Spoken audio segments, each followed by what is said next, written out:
Gautaman, you can go ahead now. Oh, sir. I didn't realize I was visible to Honorable CM. Good morning, sir. It gives us a great pleasure to have you amidst us this morning. This is another very significant milestone as far as AP Police is concerned, because we are having the first AP Police duty meet after a break of 6 years, and duty meet is one of those important elements of police's engagement in an attempt to enhance its professional skills as it surges ahead.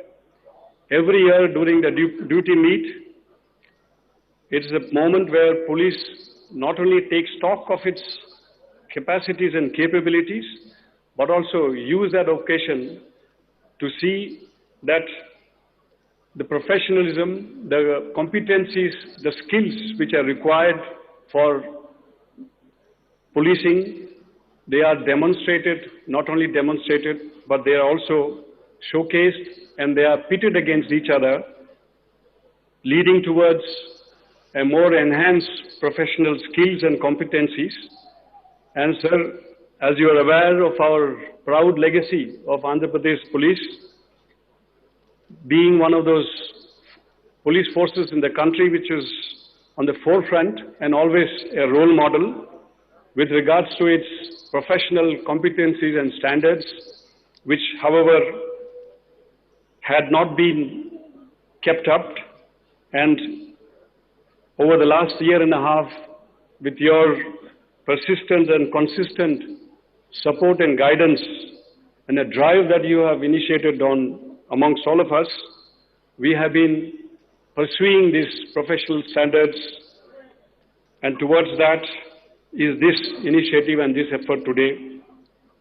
As you are aware, sir, that police professionalism is one of those fundamental tenets of our engagement. Only unless the police is professional and professionally competent, only then can it provide the kind of services that is expected out of the police to the citizens of the state. And towards this, you have been consistently guiding us ever since you have taken charge and this government has formed.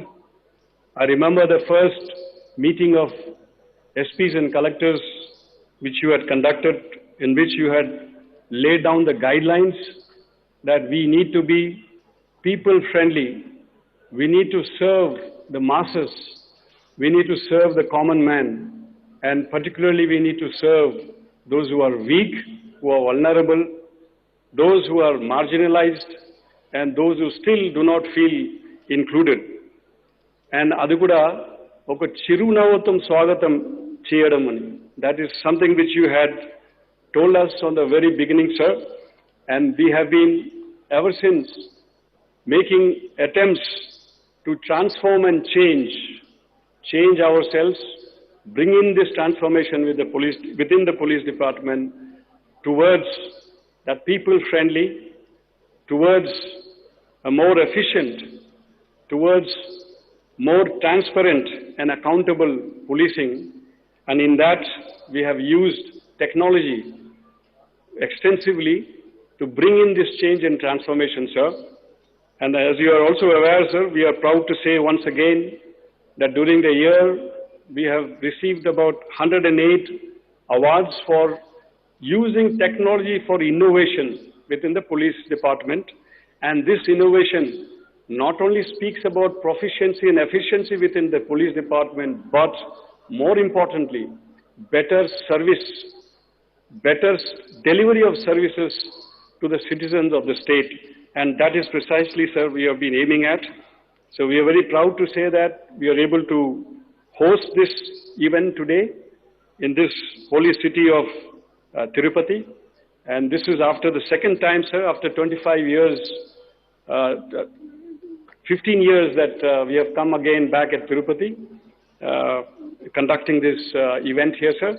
And during this event, we have also, on the sidelines, conducting 2-day symposium And this two-day symposium showcases where the police is, the achievement of the police in the last year and a half, and also demonstrating to all the stakeholders that where we are, what we are, and where we want to go, what is the roadmap that we have.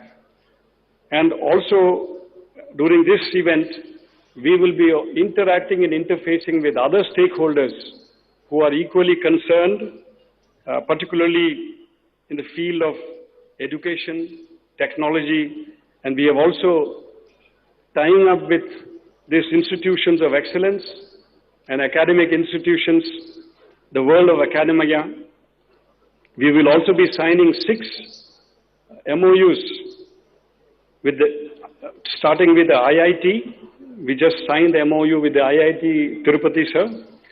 We will also be signing with IISER, the Indian Institute of Science, Education and Research, Indian Institute of Information Technology, International Institution of Digital Technology, Andhra Pradesh Skill Development Corporation, and also Sri Padmavati Mahila University as well. Now all these would be basically enhancing the police capacities, not only in terms of its preparedness, but also in terms of the future, the path that the police needs to, also interfacing with various stakeholders for a mutually beneficial scenario. For instance, our director, IIT, Sri Satyanarayana, who is here, had just mentioned that this Center of Excellence for Center for Technology and Public Safety is what is being instituted in collaboration with, in partnership with the AP Police.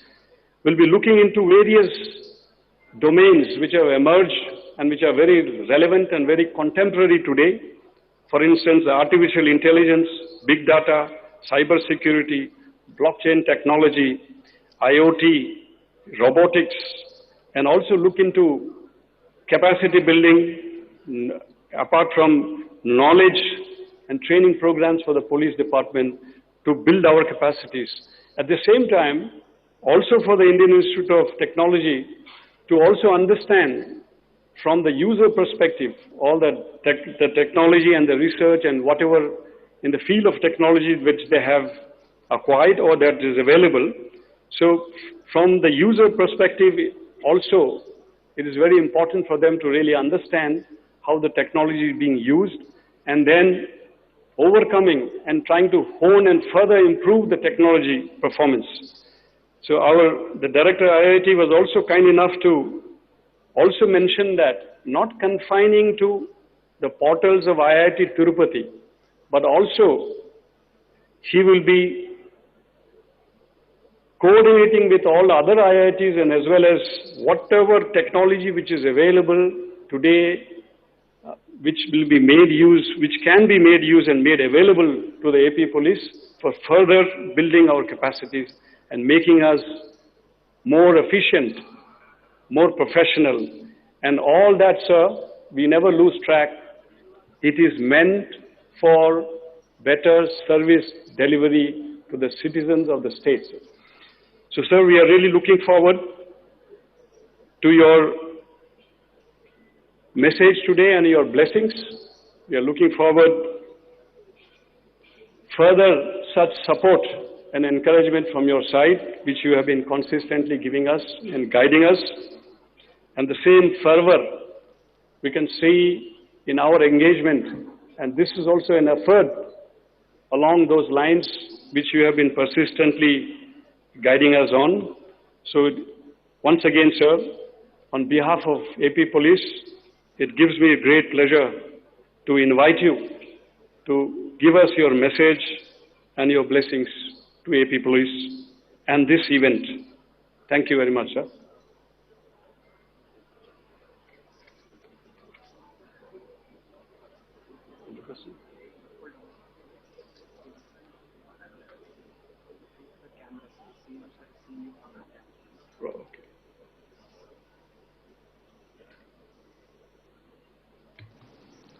సుచరితమ్మను ఒక 2 నిమిషాలనా గౌతమన్న.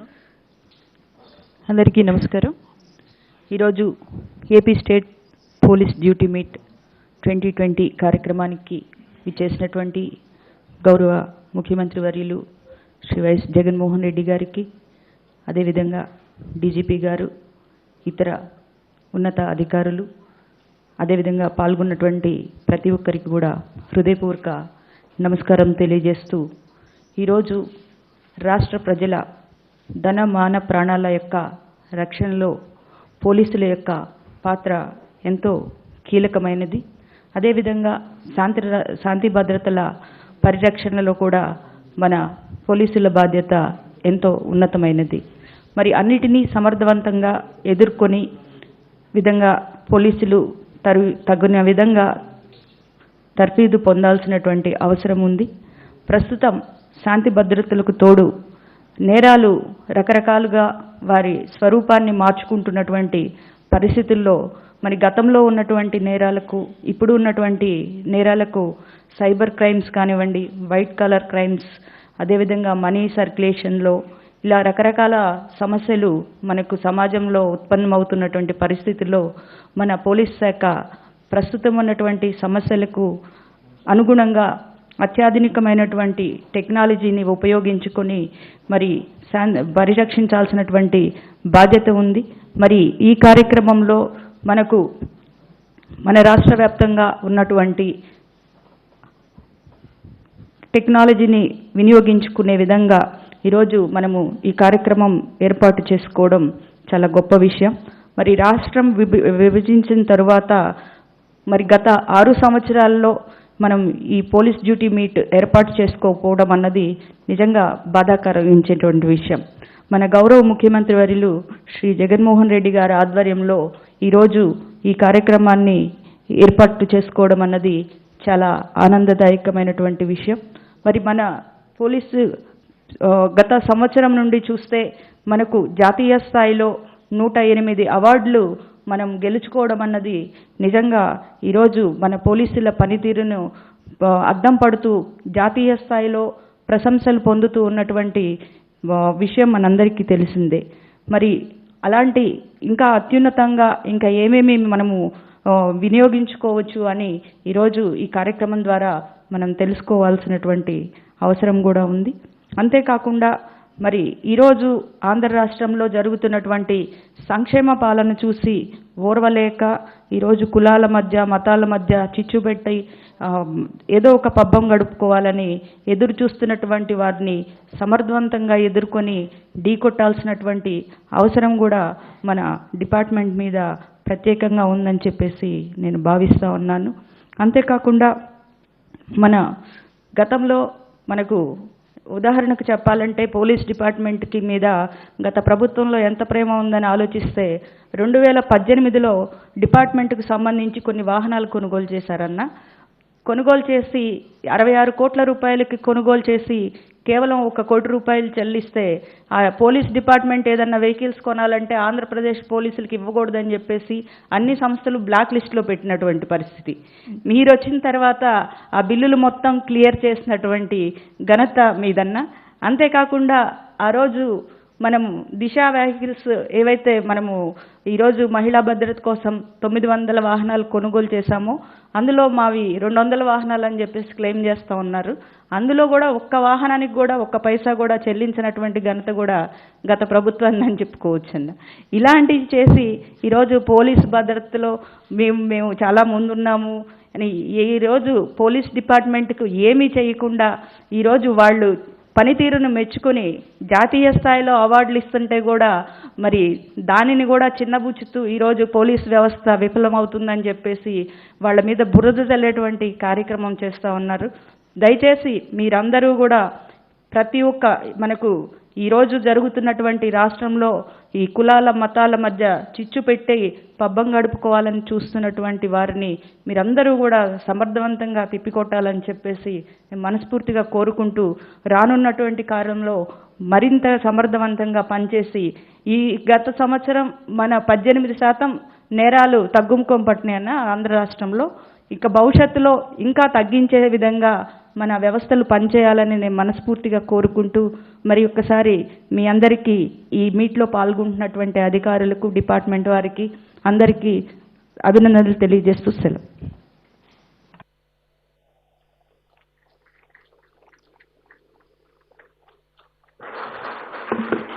Hello. Thank you, madam, for giving your message. Madam, you have been, your presence and your guidance, particularly towards sensitizing sensitivity towards the gender issues in the department, has also been an immense support and a guidance for us, keeping in line with the mandate of the government with regards to gender issues, particularly in the state. Sir, apart from during this duty meet, on the sidelines, I mentioned about this symposia, the 2-day symposia, which we have organized.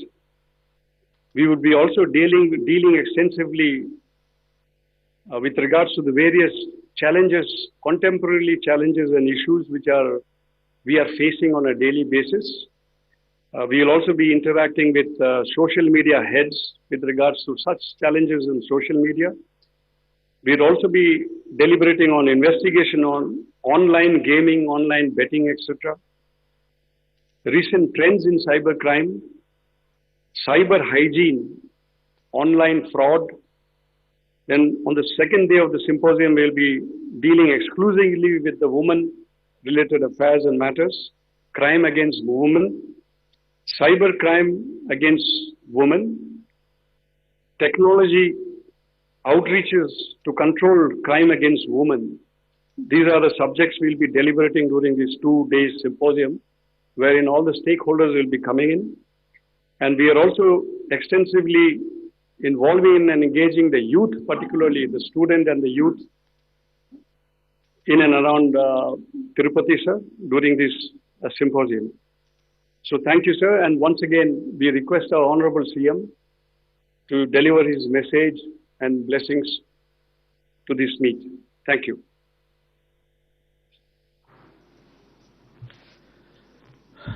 Thank you, Gautamana. ఈరోజు మన రాష్ట్ర police శాఖ తిరుపతిలో నిర్వహిస్తా ఉన్న duty మీట్కు హాజరైన మంత్రులకు, నాయకులకు, నిపుణులకు, అధికారులకు, పోలీస్ సిబ్బందికి అందరికీ కూడా నా హృదయపూర్వక అభినందనలు. పోలీస్ శాఖ ఆలోచనలని, పనితీరును మెరుగుపరిచేందుకు ఈ సమావేశం, ఈ డ్యూటీ మీటు, ఆ తర్వాత ఇగ్నైట్ అని దాని ఫాలోఅప్గా ఇంకొక కార్యక్రమం, ఈ రెండూ కూడా మామూలుగా ప్రతి ఏటా జరిగితే, ప్రతి ఏటా ఈ కార్యక్రమాలు జరిగితే పోలీస్ శాఖలో మోర్ ఎఫిషియన్సీ పెంచడానికి, అన్ని విషయాల మీద అవగాహన పెంచుకునే దానికోసం వాళ్ళకు కూడా కొంచెం సెన్సిటైజ్ అయ్యే పరిస్థితులు కూడా ఉంటాయి. కానీ అన్ఫార్చునేట్లీ గత 6 సంవత్సరాలుగా ఇది జరగల. ఈ రోజు నుంచి ఈ సాంప్రదాయానికి మరొకసారి నాంది పలుకుతా ఉన్నాం. ఇక్కడ ఈరోజు జరిగే ఈ డ్యూటీ మీట్లో జరిగే ఈ కార్యక్రమంలో పోలీస్ సిబ్బంది వాళ్ళకున్న స్కిల్స్ అన్నీ కూడా డిస్ప్లే చేస్తారు. వేరియస్ క్రైమ్ సీన్స్లో ఏ రకంగా డీల్ చేయబడుతుంది ఆ నేరాన్ని, ఏ రకంగా ఆ క్రైమ్ సీన్లో ఉన్న ఆధారాలను ఏ రకంగా పరిగణలోకి తీసుకొని ఏ రకంగా ఇన్వెస్టిగేషన్ ముందుకు పోతుంది అన్నది డిస్ప్లే చేస్తారు. ఇవి డిస్ప్లే చేయడమే కాకుండా ఇంకా బెటర్గా ఎఫిషియన్సీని ఇంప్రూవ్ చేసుకునే దానికోసం ఇగ్నైట్ అనే కార్యక్రమం ద్వారా there will be deliberations, discussions on various topics. Cyber crimes meeda, crimes against women meeda, usage of better technologies meeda, better methodologies meeda, best practices meeda, ఇటువంటి అన్నిటి కార్యక్రమాల మీద కూడా డెలిబరేషన్స్, డిస్కషన్స్ కూడా జరుగుతాయి. అందులో భాగంగానే MOUs విత్ టాప్ టెక్నాలజికల్ ఇన్స్టిట్యూషన్స్తో కూడా ఇంతకుముందు డీజీపీ గారు తమ మాటల్లోనే చెబుతూ IITతోనూ ఇంకా ఇటువంటి ఇతర ప్రీమియం ఇన్స్టిట్యూట్స్తో పోలీస్ శాఖకు సహాయ సహకారాలు అందించేందుకు టెక్నాలజికల్ అడ్వాన్స్మెంట్స్ మీద MOUs కూడా ఎంటర్ కూడా కావడం జరిగింది. ఇక్కడ సైబర్ సెక్యూరిటీ, మహిళా రక్షణ, ఈ రెండు అంశాల మీదే ఈ ఏడాది ఇగ్నైట్ రోజు నుంచి 7వ తేదీ వరకు మొత్తంగా 4 రోజులు దృష్టి పెట్టబోతా ఉంది. ఇక్కడ నేను ఒక విషయం చెప్పాలి. ఇగ్నైట్ అంటే వాట్ ఈస్ ఇగ్నైట్? ఇగ్నైట్ అంటే రగిల్చడం, ఒక స్ఫూర్తిని రగిల్చడం, దట్ ఈస్ కాల్డ్ ఇగ్నైట్. మరింత మెరుగైన పనితీరు కనపరిచేదాని కోసం ఆ పోలీస్ శాఖకు ఇంకా సెన్సిటైజ్ చేసే విషయంలో, ఇంకా వారిని ఆ దిశగా ఆలోచింపజేసే విషయంగా ఇగ్నైట్ చేసే కార్యక్రమం దిస్ ఇస్ ఇగ్నైట్. ఆ దిశగా వాళ్ళ ఆలోచనలు పరిగెత్తాలి. మెరుగైన గవర్నెన్స్ దిశగా ఏ రకంగా ప్రభుత్వం అడుగులు వేస్తూ ఉందో, మెరుగైన పోలీస్ పనితీరు విషయంలో కూడా మనల్ని మనం ఆలోచన ప్రశ్నించుకుంటూ బాగా చేస్తున్నామా, బాగా చేయడం లేదా, ఇంకా మెరుగ్గా చేయాలి అని అంటే ఏం చేయాలి, మన దగ్గరికి వచ్చినప్పుడు ప్రజలు సంతోషంగా ఉన్నారా, మన డిపార్ట్మెంట్కి కానీ మన పోలీస్ స్టేషన్కి వచ్చినప్పుడు ప్రజలు సంతోషంగా ఉన్నారా, వాళ్ళ ముఖంలో చిరునవ్వును మనం చూడగలుగుతున్నామా అనే ధోరణి నుంచి ఆలోచనలను ఎలా మెరుగుపరచాలి అనే ఆలోచనలతో ఇగ్నైట్ అనేది, రగల్చడం అనేది మన మనసుల్లో జరగాల. That is what this word ignite means. ఇందులో భాగంగానే బహుశా ఇప్పుడు గమనించినట్లయితే ఈరోజు క్రైమ్ చేసే వాళ్ళ మనస్తత్వాలు కూడా పూర్తిగా మారిపోయిన పరిస్థితులు కనిపిస్తూ ఉన్నాయి. ఏ సమాజం తీసుకున్నా కూడా, ఏ కాలం చూసుకున్నా కూడా, ఏ మత విశ్వాసాల్ని గమనించినా కూడా 2 శక్తులు కనిపిస్తాయి. ఒకటేమిటి అనంటే ఎప్పుడూ చెడు చేస్తూ చెడు మీద ఆధారపడి బతికే శక్తులు కొన్ని కనిపిస్తాయి. కాయిన్కు రెండవ సైడు ఆ చెడును అడ్డుకుంటూ మంచిని కాపాడే శక్తులు మరోవైపున కనిపిస్తాయి.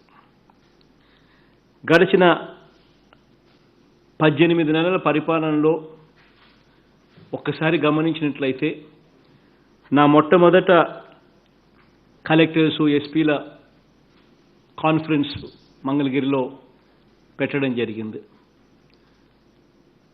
ఒకసారి ఇదే కలెక్టర్స్ అండ్ ఎస్పీల కాన్ఫరెన్స్లో గత ప్రభుత్వం ఏ రకమైన మెసేజ్, ఏ రకమైన సంకేతాలు ఇచ్చింది, మన ప్రభుత్వం అధికారంలోకి వచ్చిన తర్వాత అటువంటి కలెక్టర్సు, ఎస్పీల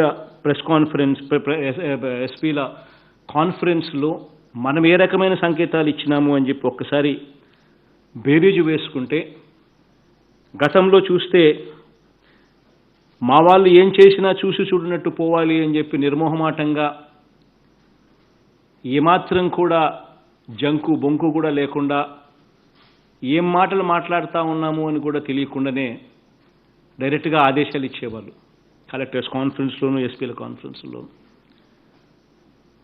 అదే కలెక్టర్స్ కాన్ఫరెన్స్లోనూ, ఎస్పీల కాన్ఫరెన్స్లో మన ప్రభుత్వం ఇచ్చిన ఆదేశాలు ఏమిటి అని అంటే, అన్యాయం అన్నది ఎవరు చేసినా కూడా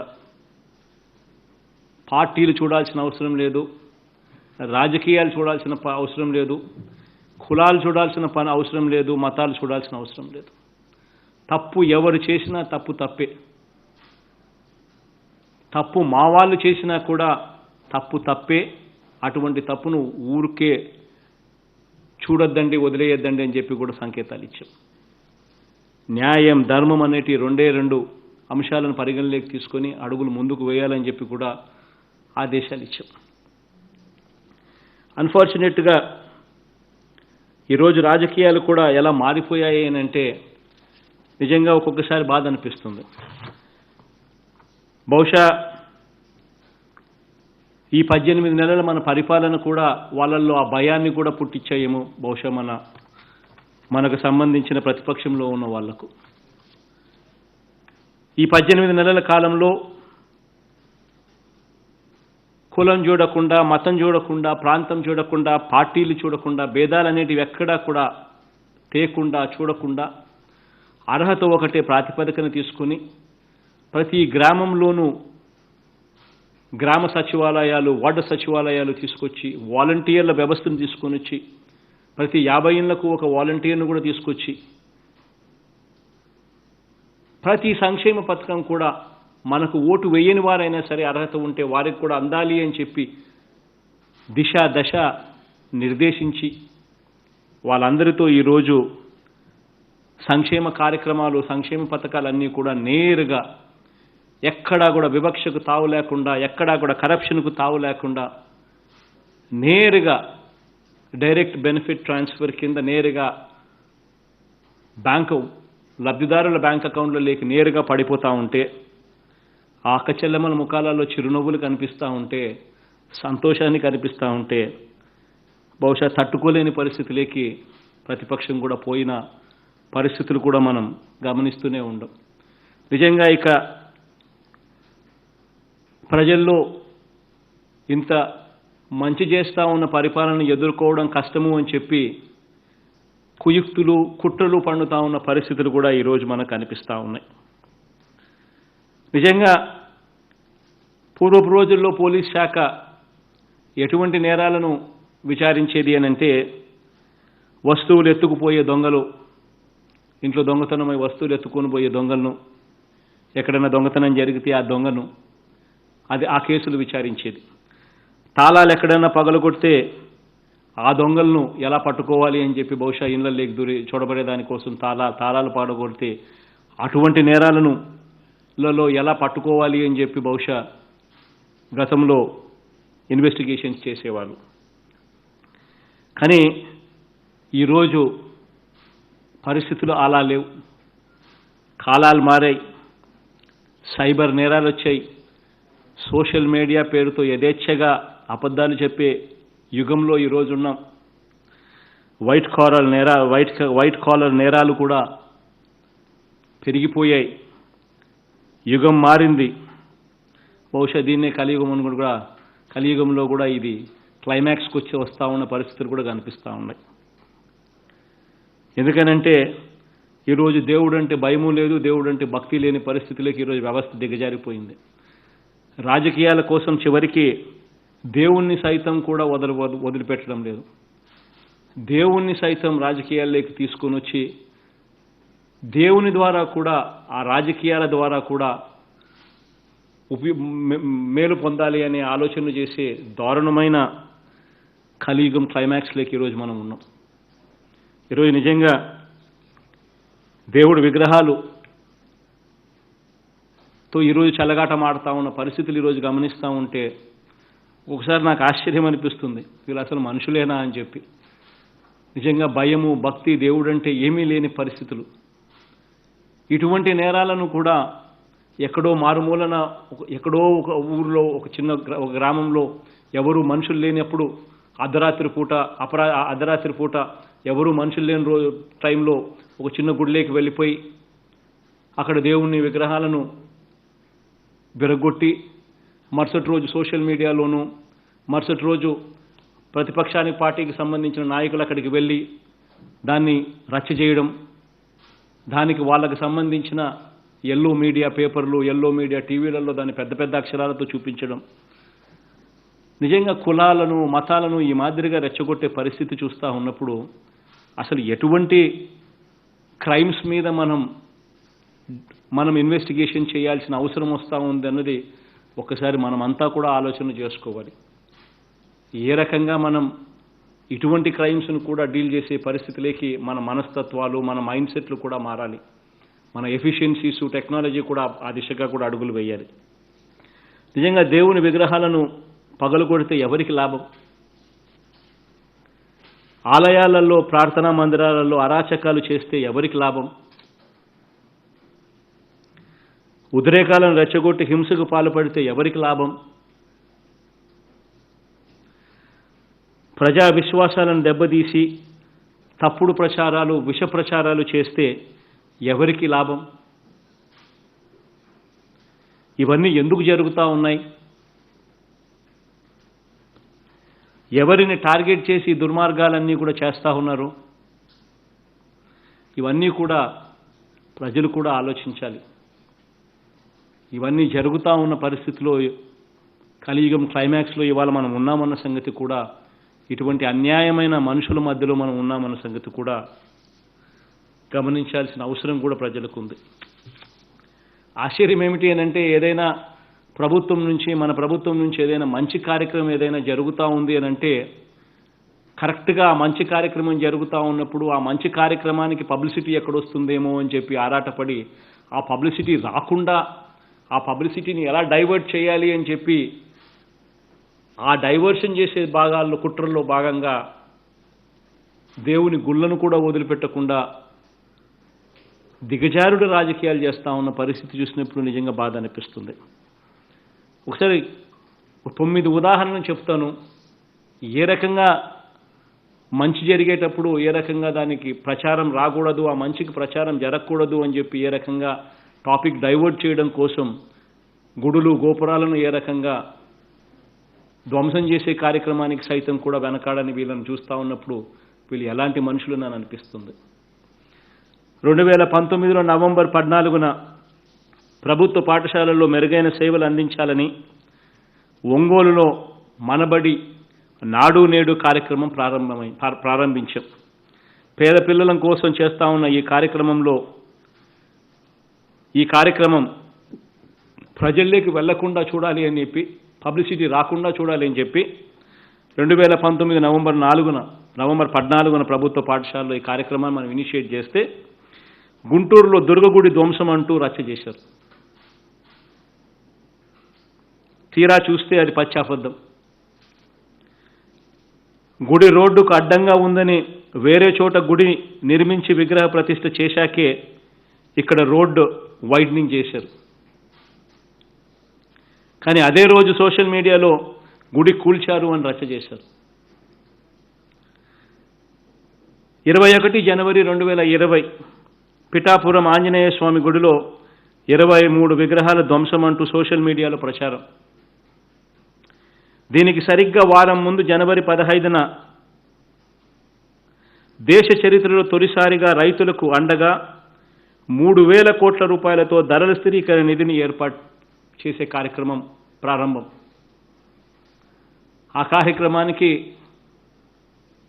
పబ్లిసిటీ రాకూడదు అని చెప్పి ఈ కార్యక్రమం 11 ఫిబ్రవరి 2020 రొంపిచెర్లలో వేణుగోపాలస్వామి గుడి విగ్రహాల ధ్వంసం. అలాగే 13 ఫిబ్రవరి 2020న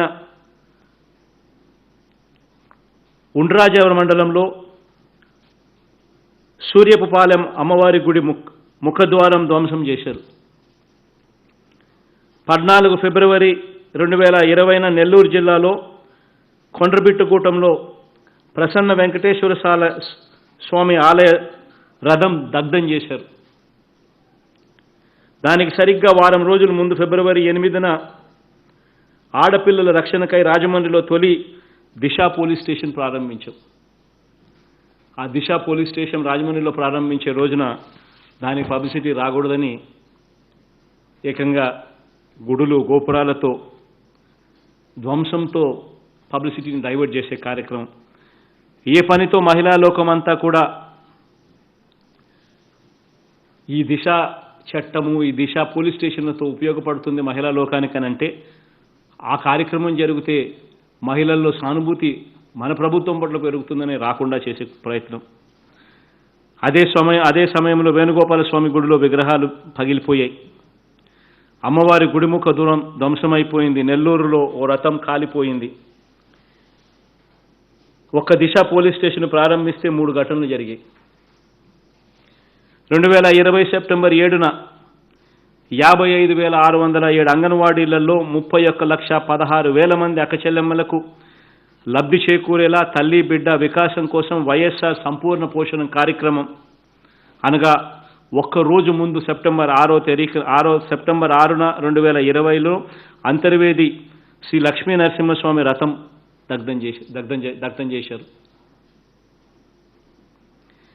2020 సెప్టెంబర్ 11న 87 లక్షల మంది మహిళలకు లబ్ధి చేకూర్చేలా ఆసరా కార్యక్రమాన్ని వైఎస్ఆర్ ఆసరా కార్యక్రమాన్ని పొదుపు సంఘాల అక్కచెల్లెమ్మలకు 6,700 చిల్లర కోట్ల రూపాయలు వాళ్ళకు నేరుగా డైరెక్ట్ బెనిఫిట్ ట్రాన్స్ఫర్ ద్వారా వాళ్ళకు మేలు చేసే కార్యక్రమం.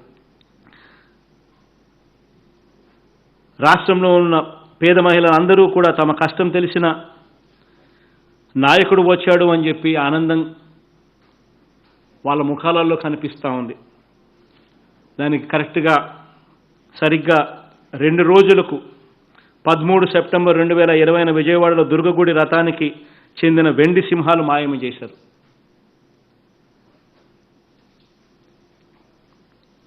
రైతన్నల పొలాలకు జలసరిలు అందించేందుకు రైతన్నల పొలంలో బోరు వేయించడానికి అయ్యే ఖర్చును ప్రభుత్వమే భరిస్తూ వైఎస్ఆర్ జలకళ కార్యక్రమాన్ని సెప్టెంబర్ 28న మొదలు పెడుతున్నామని చెప్పి సరిగ్గా 2 రోజుల ముందు సెప్టెంబర్ 25న నెల్లూరు జిల్లాలో నాయుడుపేటలో మున్సిపాలిటీలో తుమ్మూరు నందు ఆంజనేయ స్వామి విగ్రహం ధ్వంసం.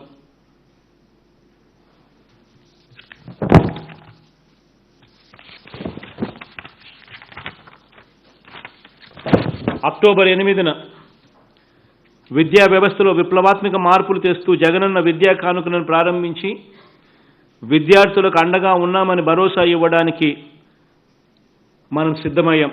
కరెక్ట్గా 3 రోజుల నుంచి మొదలైంది ధ్వంసం ప్రచన. అక్టోబర్ 5న 2020 కర్నూలు జిల్లాలో మంత్రాలయం మండలంలో శ్రీలక్ష్మీ నరసింహస్వామి దేవాలయంలో నరసింహస్వామి శేషపడుగుల ధ్వంసం. అక్టోబర్ 16న వెనుకబడిన వర్గాల అయిన బీసీలకు 56 కార్పొరేషన్లు ఏర్పాటు చేస్తూ చారిత్రక నిర్ణయం తీసుకుని వెనుకబడిన వర్గాలకు మంచి చేయించే కార్యక్రమానికి శ్రీకారం చుట్టాం. తార్లపాడు గ్రామంలో వీరభద్రస్వామి దేవస్థాన గోపురం ధ్వంసం అంటూ ఆ తర్వాత రోజే 17 అక్టోబర్ 2020న మీడియాలో ప్రచారం. దేశంలో ఎక్కడా లేని విధంగా ఎవరూ చేయని విధంగా రాష్ట్రంలో ఉన్న 30 లక్షల మంది పేద అక్కచెల్లెమ్మలకు 30,75,000 ఇళ్ల పట్టాలు అక్కచెల్లెమ్మల పేరుతో ఇస్తా ఉంటే తిరుపతి ఉత్సవాలలో ఏర్పాటు చేసిన పూర్ణ కుంభం లైటింగ్ను దూరం నుంచి ఫోటో తీసి శిలువ అంటూ ప్రచారం. శిలువ కాకపోయినా విజయనగరంలో ఇళ్ల పట్టాలు పంచేందుకు అక్కడికి వెళ్ళి జగన్ అక్కడికి వస్తూ ఉన్నాడు అని తెలిసి జగన్ వెళ్లే స్థలానికి కరెక్ట్గా 10 కిలోమీటర్ల దూరంలో ఉన్న రామాలయంలో రాములవారి విగ్రహంపై దాడి. ఇంకా ఇళ్ల పట్టాల పంపిణీ కార్యక్రమాలు ఇంకా గ్రామాలలో జరుగుతూనే ఉన్నాయి.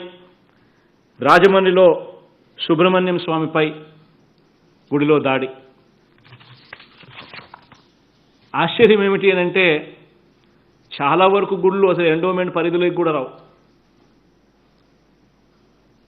తెలుగుదేశం పార్టీ నాయకులు ఆధ్వర్యంలో ఉన్న గుళ్ళు ఎక్కడో మారుమూల ప్రదేశాలలో జనసంచారం తక్కువగా ఉన్న ప్రాంతాలలో అర్ధరాత్రి పూట జరిగిన ఘటనలు. అర్ధరాత్రి పూట అందరూ పడుకున్న తర్వాత వెళ్ళి ఒక కార్యక్రమం మారుమూల గుడిలో చేస్తారు. మరుసటి రోజు సోషల్ మీడియాలో దాన్ని పబ్లిసైజ్ చేస్తారు. వాళ్ళకున్న ఎల్లో మీడియా, ఆ ఈనాడు అయితేనేమి, ఆ ఆంధ్రజ్యోతి అయితేనేమి, ఆ TV5 అయితేనేమి, అసలు వీళ్ళు అసలు ఇటువంటి వాళ్ళు మనుషులేనా అనిపిస్తుంది. మతాల మధ్య చిచ్చు పెట్టే కార్యక్రమాలు, కులాల మధ్య చిచ్చు పెట్టే కార్యక్రమాలు, ఎటువంటి నేరాలను మనం ఈరోజు డీల్ చేయాల్సి వస్తూ ఉంది అంటే ఉదాహరణగా చెప్పిన. ఎందుకనంటే ఈరోజు మనం డీల్ చేసే కార్యక్రమాలు ఏదైతే చేస్తూ ఉన్నామో, ఇగ్నైట్ అనే పేరుతో డెలిబరేషన్స్, డిస్కషన్స్ ఏదైతే చేస్తూ ఉన్నామో, నాట్ ఓన్లీ ఆర్ మిగిలిన ఆస్పెక్ట్స్ అన్నీ ఏ రకంగా మనం వెరీ వెరీ ఇంపార్టెంట్ ఆస్పెక్ట్స్గా భావించి క్రైమ్స్ను తగ్గించేందుకు, ఎఫిషియన్సీని పెంచేందుకు ఏ రకంగా మనం టెక్నాలజీని ఉపయోగించి ఏ రకంగా డెలిబరేషన్స్ చేసి ఏ రకంగా బెస్ట్ ప్రాక్టీసెస్ తీసుకొచ్చే కార్యక్రమం ఏ రకంగా చేయడానికి ఏదైతే మనల్ని ప్రేరేపించుకుంటూ ఇగ్నైట్ అని చెప్పి రగిల్చుకోవడం చేస్తూ ఉన్నామో, అందులో భాగంగా ఈ పొలిటికల్గా జరుగుతూ ఉన్న ఈ గొరిల్లా వార్ఫేర్ను కూడా we need to tackle that situation. ప్రభుత్వానికి, పోలీస్ డిపార్ట్మెంట్కు కావాలని చెప్పి చెడ్డ పేరు తీసుకొచ్చే కార్యక్రమం, మంచి పథకాలు ప్రజల్లోకి వెళ్లకుండా పబ్లిసిటీని డైవర్ట్ చేయాలి అని దుర్మార్గ బుద్ధితో చేసే ఆలోచనలతో చేస్తూ ఉన్న దుర్బుద్ధితో వచ్చే కార్యక్రమాలు, వీటి మీద కూడా దయచేసి మీ డెలిబరేషన్స్లోనూ మీ డిస్కషన్స్లోనూ ఇగ్నైట్ అనే కార్యక్రమంలో వీటిని కూడా తీసుకొని రండి. మీ డిబేట్స్లో, మీ డిస్కషన్స్లో వీటిని ఎలా అరికట్టాలి అనే ఆలోచనలలో ఇంకా మీ బుర్రలు ఇంకా పదునుగా పనిచేసే కార్యక్రమం దిశగా అడుగులు వేయండి. దాదాపుగా 20,000 గుడులలో ఎప్పుడూ లేని విధంగా 20,000 గుడులలో ఇప్పటికే సీసీ కెమెరాలు పెట్టాం. 20,000 గుడులలో సీసీ కెమెరాలు ఇప్పటికే అమర్చాం. కానీ ఎక్కడో మారుమూల గుడి, జనసంచారం లేని చోట అర్ధరాత్రి పూట, అందులోనూ వాళ్ళ ప్రైవేట్ గుళ్ళు, వాళ్ళ యాజమాన్యంలో ఉన్న గుళ్ళు కూడా ఇన్సిడెంట్ జరుగుతూ ఉంటే వెంటనే మరుసటి రోజు సోషల్ మీడియా, మరుసటి రోజు ఈనాడు, ఆంధ్రజ్యోతి, TV5 ఇట్టటోళ్ళందరూ రెచ్చగొట్టడం, రాజకీయ నాయకులు కూడా రాజకీయ నాయకులు కూడా దీన్ని రాజకీయంగా లబ్ధి చేసుకునే దానికోసం అని చెప్పి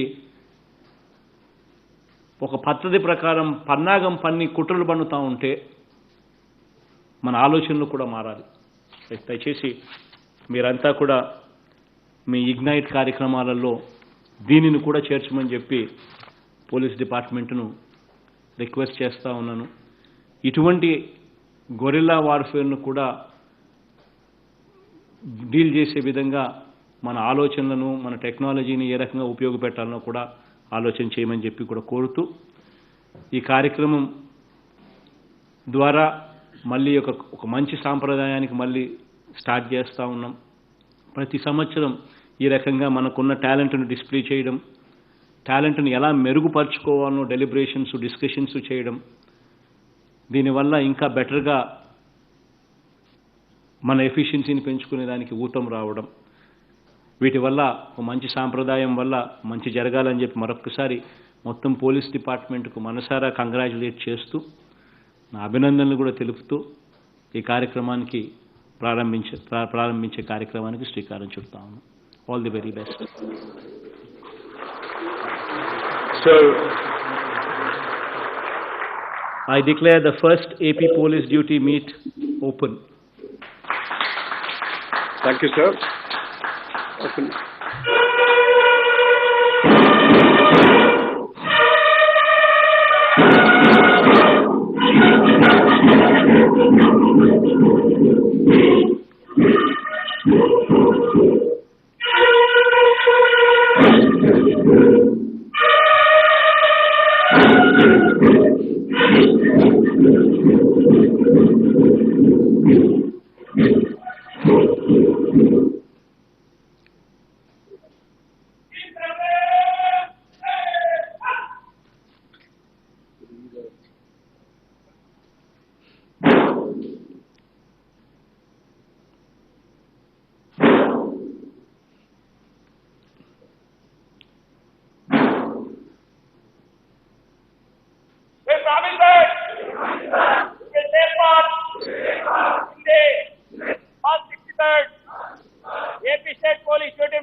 govern them and participate in them with the true spirit of competition for the honor of our organization and the duty meet 2020.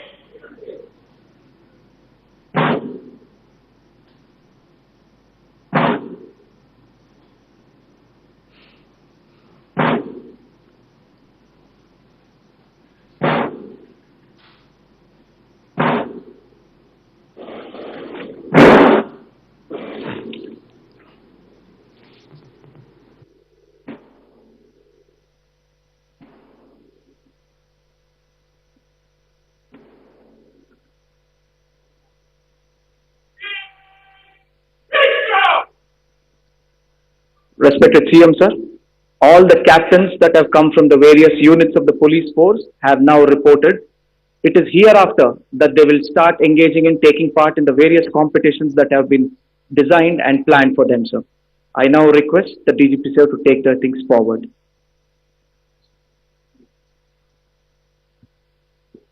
Sir, on behalf of AP Police, we thank you very much for blessing us, giving us the message and the directions that you have given. We shall be continuing to endeavor to excel as per your guidelines and the expectations which you have laid down. It's a very challenging times that the state we are facing today, and we are all geared up to meet with all those challenges of all kinds. For your information, sir, in today's, all the police station and all the unit officers are also watching this proceeds of today's program live. So everybody, every police station has been able to receive your message and all the message which has been delivered and said from the portals of this program. So we thank you, and we thank our Honorable Home Minister particularly for being with us this morning. We shall abide by, once again, sir, all the expectations that you have laid before us, and we shall also strive, continue to strive in pursuit of professionalism and continue to strive to deliver the best possible services to the citizens of the state. Jai Hind, sir. Thank you, sir.